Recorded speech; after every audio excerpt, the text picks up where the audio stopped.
बिहार में नई सरकार के शपथ ग्रहण के बाद अब मंत्रियों के विभागों का बंटवारा हो गया है। मुख्यमंत्री नीतीश कुमार और सम्राट चौधरी के बीच करीब आधे घंटे की बैठक के बाद बिहार मंत्रिमंडल के पूरे विभागों के बंटवारे की सूची राज्यपाल को सौंप दी गई। इस बार नीतीश कैबिनेट में बड़ा बदलाव हुआ है। दरअसल सालों के बाद मुख्यमंत्री नीतीश कुमार ने इस बार गृह मंत्रालय अपने पास नहीं रखा है। नीतीश कुमार की नई कैबिनेट में सम्राट चौधरी को गृह मंत्री बनाया गया है। बताया जा रहा है कि गृह मंत्रालय को लेकर एनडीए में काफ़ी खींचतान रही थी। नीतीश कुमार हर बार की तरह गृह मंत्रालय अपने पास रखना चाहते थे, लेकिन बीजेपी गृह मंत्रालय देने की जिद पर अड़ी थी। सूत्रों के मुताबिक काफ़ी जद्दोजहद के बाद गृह मंत्रालय पर फैसला हुआ। इसके अलावा भी नीतीश कैबिनेट में ज़्यादातर बड़े विभाग बीजेपी के कोटे में गए हैं। नीतीश कैबिनेट में किसे कौन सा मंत्रालय मिला है वो जान लेते हैं। डिप्टी सीएम सम्राट चौधरी को गृह विभाग मिला है, तो दूसरे डिप्टी सीएम विजय कुमार सिन्हा राजस्व एवं भूमि सुधार के साथ साथ खनन और भूतत्व मंत्रालय उन्हें दिया गया है। प्रदेश बीजेपी अध्यक्ष दिलीप जायसवाल को उद्योग मंत्रालय, विजेंद्र यादव को वित्त, वाणिज्य और ऊर्जा विभाग दिया गया है। मंगल पांडे को स्वास्थ्य मंत्रालय, सुनील कुमार को शिक्षा विभाग, रामकृपाल यादव को कृषि विभाग की जिम्मेदारी मिली है। नितिन नवीन को पथ निर्माण के साथ नगर विकास एवं आवास मंत्रालय मिला है, जबकि श्रवण कुमार को ग्रामीण विकास के साथ साथ परिवहन मंत्रालय मिला है। इनके अलावा लेसी सिंह को खाद्य और उपभोक्ता विभाग, जबकि पहली बार मंत्री बनी श्रेयसी सिंह को सूचना प्रौद्योगिकी और खेल विभाग दिया गया है।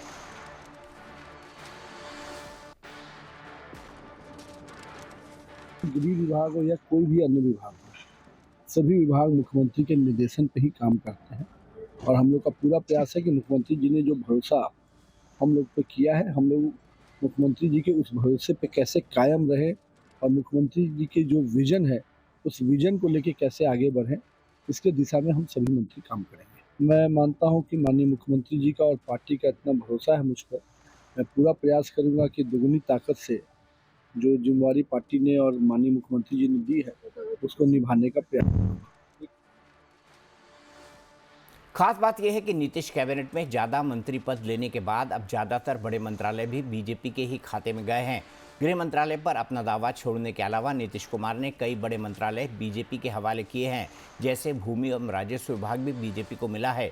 डिप्टी सीएम विजय कुमार सिन्हा ये जिम्मेदारी निभाएंगे। स्वास्थ्य विभाग भी बीजेपी के खाते में गया है। मंगल पांडे को फिर से इस जिम्मेदारी मिली है। उद्योग मंत्रालय दिलीप जायसवाल देखेंगे। इसी तरह कृषि मंत्रालय और सूचना प्रौद्योगिकी और खेल विभाग भी बीजेपी के खाते में गया है। कैबिनेट की तरह विभागों के बंटवारे में भी क्षेत्रीय और जातीय समीकरण का ख्याल रखा गया है। कई मंत्रालयों के लिए पुराने चेहरों पर भी भरोसा जताया गया है। माननीय मुख्यमंत्री जी मेरे अभिभावक हैं और प्रदेश के मुखिया हैं। अभी गया था उनसे आशीर्वाद प्राप्त करने के लिए, नई जिम्मेदारी भी दिया है उन्होंने, तो उस जिम्मेदारी का निर्वहन कर सकूं, उनके सोच के अनुकूल विकसित बिहार में अपने योगदान दूं ताकि बिहार विकसित हो जाए, तेज रफ्तार से आगे बढ़े। यही उनका आशीर्वाद लेके जो जिम्मेदारी मिली है उसके अनुरूप मैं काम करूंगा, बिहार की भलाई करूंगा, बिहार वासियों का। और इसी पर बात करने के लिए मेरे साथ कई सारे खास मेहमान जुड़ गए हैं। मेरे साथ भारतीय जनता पार्टी के प्रवक्ता अनंत अमित हैं, मेरे साथ जेडीयू के प्रवक्ता श्वेता प्रिया हैं, मेरे साथ आरजेडी के प्रवक्ता अनुज कुमार तरुण हैं और मेरे साथ कांग्रेस के नेता वरुण पुरोहित हैं। तो अनंत अमित जी, बधाई हो बड़ा भाई बनने की। नहीं, धन्यवाद। देखिए, बड़े भाई की भूमिका में तो माननीय नीतीश कुमार जी पहले से भी थे, आज भी है, पहले भी रहेंगे। और जिस तरीके से दीपक जी गृह विभाग को लेकर जिस तरीके से मीडिया के अंदर में चल रहा है, तो माननीय सम्राट चौधरी जी का आज का राजनीति नहीं है, विगत 30 वर्षों से राजनीति कर रहे हैं। 1999 में भी बिहार में मंत्री रहे हैं और कई विभागों का उन्होंने अपने पक्ष में रखकर कई विभागों का उन्होंने सुचारू रूप से काम किया है। उनके काम की बदौलत ही आज इस तरीके से, और किसी को भी कौन विभाग देना है ये माननीय मुख्यमंत्री जी का अधिकार होता है और उसी अधिकार के तहत उन्होंने दिया है, तो निश्चित तौर पे कुछ उनका विजन है, उनके विजन को आगे बढ़ाने की बात है। और माननीय नीतीश कुमार जी ने जिन भी विभागों का बंटवारा किया है, निश्चित तौर पे उनके विजन को विगत 20 वर्षों से बिहार की जनता देख रही है और बिहार को जिस तरीके से उन्होंने आगे बढ़ाया है, तो उसी विजन के साथ हमारे तमाम एनडीए के घटक दल के नेता जिनको भी जो मंत्रालय मिला है, निश्चित तौर पे उन मंत्रालय को आगे बढ़ाएंगे। और निश्चित तौर पे माननीय सम्राट चौधरी जी को जो जिम्मेदारी मिली है, मैं बिहार की 14 करोड़ आवाम को यह मैसेज देना चाहता हूं आपके माध्यम से कि जिस तरीके से माननीय नीतीश कुमार जी सुशासन के तौर पे जाने जाते थे, अब आगे और भी बेहतर सुशासन होगा, मैं जिम्मेदारी के साथ कह रहा हूं। और अपराधी और जिस तरीके से जो अपराध करने वाले लोग हैं, अगर कुछ बचे हुए हैं जो न्यायालय से बेल पर हैं और जो आगे नहीं करेंगे, इसकी गारंटी है, और करेंगे तो उनका मुंहतोड़ जवाब भी अब मिलेगा। पहले भी मिलता है, अब भी मिलेगा। और हमें लगता है कि निश्चित तौर पे बहुत सोच समझ के ये विभाग का बंटवारा किया गया। जी दीपक जी। ठीक है, बहुत सोच समझकर विभाग का बंटवारा किया है। अनुज कुमार तरुण जी, आप सम्राट चौधरी गृह मंत्री हैं, जिनके ऊपर कई तरह के आरोप आप भी लगाते रहे थे और प्रशांत किशोर भी लगाते रहे थे। देखिए दीपक जी, सबसे पहली बात कि इन्होंने कहा कि नीतीश कुमार जी का फैसला है। मैं तो इतना दावे के साथ कह सकता हूं कि नीतीश कुमार जी का फैसला ऐसा नहीं हो सकता। अपने 20 साल के शासन काल में कभी गृह मंत्रालय उन्होंने छोड़ा नहीं, और जिस जंगल राज का भय दिखाकर सत्ता में आए हैं और कहते रहे हैं कि नीतीश जी के सुशासन में जंगल राज की वापसी नहीं होगी, एक भय नैरेटिव तैयार किया गया और आज अचानक है जो कि गृह मंत्रालय उनसे ले लिया गया। और मुझे जो खबर है कि गृह मंत्रालय देने के पक्ष में नीतीश कुमार हरगिज नहीं थे। हम लोग शुरू से ही कहते रहे हैं कि जब ये सत्ता में आएंगे, इस बार नीतीश जी को दंतहीन कर दिया जाएगा, और यह देखने को मिल रहा है धीरे धीरे। देखिए, जबकि मैं बता दूं कि जो 90% SC ST OBC EBC के जो लोग हैं, वो नीतीश कुमार के न्याय पे विश्वास रखते हैं, और शायद इसी को ख्याल में रखकर नीतीश कुमार ने गृह मंत्री अपने पास रखा, ताकि इस वर्ग के साथ कभी नाइंसाफी ना हो, जो 1990 से पहले हुआ करता था, जिसे लालू प्रसाद यादव ने धीरे धीरे खत्म किया था। और अभी भी मैं कहता हूं कि अगर आप देख लीजिए तो बिहार में नीतीश कुमार के पास जो गृह मंत्रालय था, लाख कमियां हमने गिनाया, अपराध, बढ़ता हुआ अपराध पर भी हमने खूब बात की, हत्याएं, डकैती, चोरी, बलात्कार, सब पे बात की। उसके बाद भी कम से कम नीतीश कुमार की उपलब्धि तो रही कि वो उत्तर प्रदेश जैसा है जो कि हाल बिहार को नहीं होने दिए। जिस तरह से बीजेपी का जो मॉडल है, वो हाल है जो कि बिहार को नहीं होने दिए। ये नीतीश कुमार के लिए मैं तारीफ करता हूं। और आज अचानक है जो कि गृह मंत्रालय उनसे ले लिया गया, तो ये जो 90% जो लोग हैं SC ST OBC EBC के लोग जो अथाह विश्वास करते हैं नीतीश कुमार के सुशासन पे, आज उनके साथ कहीं ना कहीं छल हुआ है। ठीक है, ये तो इसलिए मैं एक दावे के साथ जवाब ले लेते हैं ना, जवाब ले लेते हैं।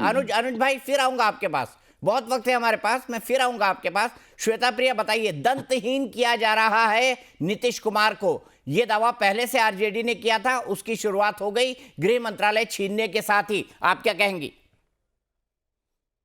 दीपक जी, कैसी बातें कर रहे हैं आप, ये दंतहीन वाली। पहले तो ये लोग बोलते थे हमारे नीतीश जी तो CM बनेंगे ही नहीं, तो ये तो एक नैरेटिव क्रिएट करने वाली बात है। और अभी भी इनको गुप्त सूत्रों से, पता नहीं कौन से सूत्रों से पता चलता है कि छीन लिया गया है, और ऐसी कोई बात नहीं है। छीन कैसे लिया जाएगा? सारा नेतृत्व उन्हीं के अंडर है। आज भी अगर आप ऐसी बातें करेंगे या ऐसा नैरेटिव क्रिएट किया जा रहा है, तो यहाँ पे हम बताना चाहेंगे वाणिज्य कर वाला भी हमारे पास है, वित्त वाला भी दिया गया है, तो ये एक टीम की तरह काम कर रहे हैं हम लोग। ऐसा नहीं है गृह मंत्रालय है बीजेपी को नहीं दिया गया है, ये एक NDA परिवार है, तो एक परिवार के किसी सदस्य को दिया गया है, जबकि आपको पता है सारी अध्यक्षता तो हमारे माननीय मुख्यमंत्री नीतीश जी ही करेंगे। तो ये general administration, supervision, cabinet sub तो उनके पास ही है। तो ऐसा नहीं है, जितने भी मंत्री हैं सारे उनके नेतृत्व में करेंगे, तो ये छीनने वाली बात तो कुछ है ही नहीं। और रही बात अब मैक्रो गवर्नेंस पे काम करना है, तो बहुत सारे काम ऐसे हैं जो सारे काम किए जाएंगे वो नीतीश जी के नेतृत्व में ही होंगे। तो ये सिर्फ एक नैरेटिव है, ऐसा कुछ नहीं है किसी को दिया गया है, एक परिवार की तरह दिया गया है, एक गठबंधन है ये। तो मुझे इसमें नहीं लगता है ये सारे दांत उनका कमजोर कर दिया जाएगा, ऐसी कोई बात नहीं है। ये सब एक नए नए फॉर्मूले, नए नए वर्ड्स ये लोग निकालते हैं, उस पर नैरेटिव सेट करते हैं। नैरेटिव सेट करने की बात, वरुण पुरोहित जी, मेरा सीधा सवाल आपसे, देखिए जनाब, गृह मंत्रालय नीतीश कुमार जी के पास अभी नहीं है, लेकिन ये तो बोल रहे हैं कि NDA वाले कि भाई ये तो परिवार का मामला है, एक भाई से उठा के दूसरे भाई को दे दिया गया, भले से दूसरा भाई बड़ा भाई बन गया हो इस बार। दीपक जी, आपने शुरुआत में जो रिपोर्ट दिखाई थी ना, उसकी बात में चर्चा करता हूँ। आपने कहा था मुख्य मुख्य जितने मंत्रालय भारतीय जनता पार्टी ने उनको कब्जा लिया, मैं बोल रहा हूँ, आपने नहीं बोला। देखिए, भारतीय जनता पार्टी का मोदी सेंट्रिक बीजेपी का एक 12 साल में एक हिस्ट्री हो गई है। एक तरह से आप मिस्ट्री दिखा रहे हो, मैं कह रहा हूँ हिस्ट्री हो गई है कि जो पार्टी इनके साथ रही उसका समाप्ति हो गई। अकाली दल को देख लो, पंजाब में महबूबा मुफ्ती का क्या हाल हो गया, ठाकरे जी क्या हो गया, पासवान कितने टुकड़े कर दिए। तो ये पूरी जो मोदी सेंट्रिक बीजेपी है, जनता दल यूनाइटेड के साथ भी यही होना है। इस प्रकार से अब ये गृह मंत्रालय इन्होंने इसलिए लिया है कि जो आम आदमी की आवाज है उसको कैसे कुचला जाए, इसलिए गृह मंत्रालय अपने पास ले लिया। आपको रिजेंटमेंट होगा, फ्रस्ट्रेशन होगा, पब्लिक का संतोष होगा, तो उसको दबाएंगे, बुलडोजर जैसे यूपी में चलाते हैं वैसे यहाँ भी चलाएंगे। इसलिए गृह मंत्रालय के पीछे पड़े नहीं। गृह मंत्रालय नीतीश जी के पास था। रूसी जो भी जनता दल के हमारे साथी ने, आरजेडी के साथी ने बताया कि एक नरेटिव तो नहीं था, एक ये था भाई क्रिएशन था कि भाई नीतीश जी की सरकार में जंगल राज नहीं, लेकिन हालांकि क्राइम तो खूब बड़ा ही था। तो उस वो भी चीज से हाथ से निकल गई। तो ये चीज देखने वाली बात है। दूसरा, आप ये देखिए कि बिहार के अंदर बीजेपी जो है ना, वो अपना जिस हिसाब से, जैसे ऑक्टोपसी का पंजा होता है, वैसे मंत्रालय में घुस गई। वैसे इन्होंने जनता दल यूनाइटेड को कब्जे में ले लिया। अब या तो नीतीश जी साल 6 महीने में छटपटा के बाहर आएंगे तो इनकी पार्टी आप देखिएगा स्प्लिट होगी, आधी बीजेपी रख लेगी, आधी नीतीश जी आएंगे। नहीं तो फिर नीतीश जी जैसे हमारे आरजेडी के साथी ने कहा, दंतीन तो हो ही चुके हैं, पावरलेस कर दिया जाएगा उनको, या तो भाई गवर्नर बना देंगे या कुछ कर देंगे। तो ये सब चीज तो होनी है। और विपक्ष की आवाज दबाने के लिए गृह मंत्रालय, मेरा तो मेन उद्देश्य बताने की बात ये है। और जो है, आप भारतीय जनता पार्टी क्यों उस पर कब्जा है बिहार पे, रिसोर्सफुल स्टेट है, पूंजीवादी व्यवस्थाओं को वहां लागू कैसे करेंगे। पहले से खबरें आई रही थी, मैं नाम तो किसी का लेता नहीं हूँ, वो पूंजीवादी व्यवस्था को वहां अरे ले दीजिए ना, ऐसी भी क्या मतलब। वरुण भाई, गुड़ खाएं गुलगुले से परहेज करें, नाम आप लेते नहीं। आपके नेता नाम लेते ही रहते, थकते ही नहीं वो नाम लेते से। बोल दीजिए ना, अंबानी अडानी, क्या दिक्कत है। मेरी आदत है नहीं किसी का नाम लेके या पैनलिस्ट का नाम लेके ऐसे इस प्रकार की बात करने की। तो मैं मेरी आदत को सुधार वैसे मतलब उस फील्ड में नहीं ले जाना चाहता, लेकिन अनंत जी से आपकी बात का जवाब ले लेते हैं। पूंजीवादी जो सोच है, जी आपकी बात का जवाब ले लेते, फिर आऊंगा। अगला दौर भी मेरे पास है बचा हुआ। अनंत अमित जी बताइए, बुलडोजर न्याय होगा? विपक्ष को बुलडोज करने के लिए जानबूझकर गृह विभाग आपने अपने पास रखा है ताकि विपक्ष को बुलडोज किया जा सके, बुलडोजर चलाया जा सके लोगों के घरों में, उत्तर प्रदेश की तरह। नहीं दीपक जी, अभी श्वेता जी ने सही जवाब दिया, लेकिन कांग्रेस की हताशा बता रही। कांग्रेस अपनी जमीन तो ढूंढ नहीं पा रही है। कभी बिहार में सरकार होती थी कांग्रेस की, आज 6 सीट पे सिमट गई। कई राज्यों में जीरो पर है, दिल्ली में जीरो पे है, आंध्र प्रदेश में जीरो में है, कई प्रदेश में जीरो है। कांग्रेस तो अपने अस्तित्व की लड़ाई लड़ रही है। तो कांग्रेस को पहले अपने को देखना चाहिए, उसके बाद हमारे ऊपर बात करना चाहिए। और आरजेडी के मित्र जिस तरीके से कह रहे हैं, तो मित्र आप तो ऐसे बता रहे जैसे माननीय नीतीश कुमार जी ने आज आपको बुलाया और आपको कान में ये बात कही।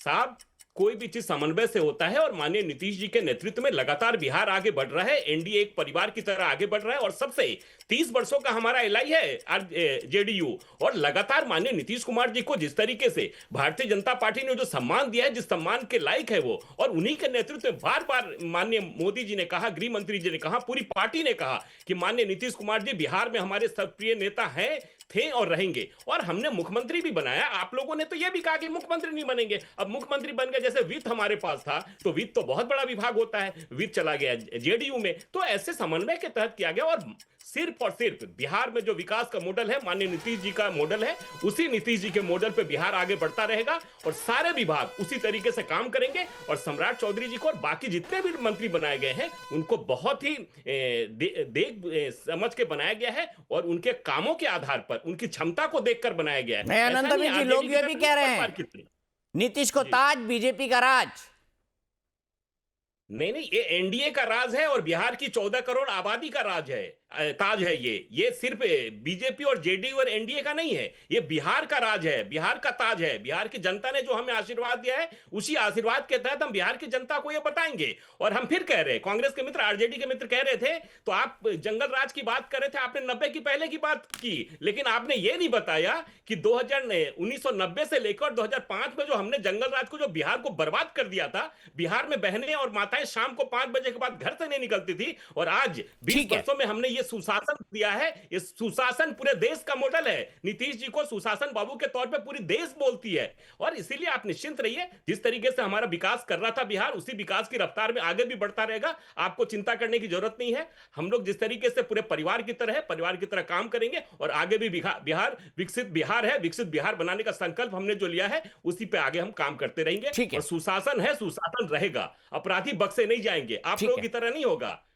अनंत अमित जी आप भी रुकिए, वरुण पुरोहित जी आप भी रुकिए, अनुज कुमार तरुण जी आपका और श्वेता प्रिया जी आपका हमसे जुड़ने के लिए बहुत बहुत शुक्रिया। चलते हैं अगली खबर की ओर।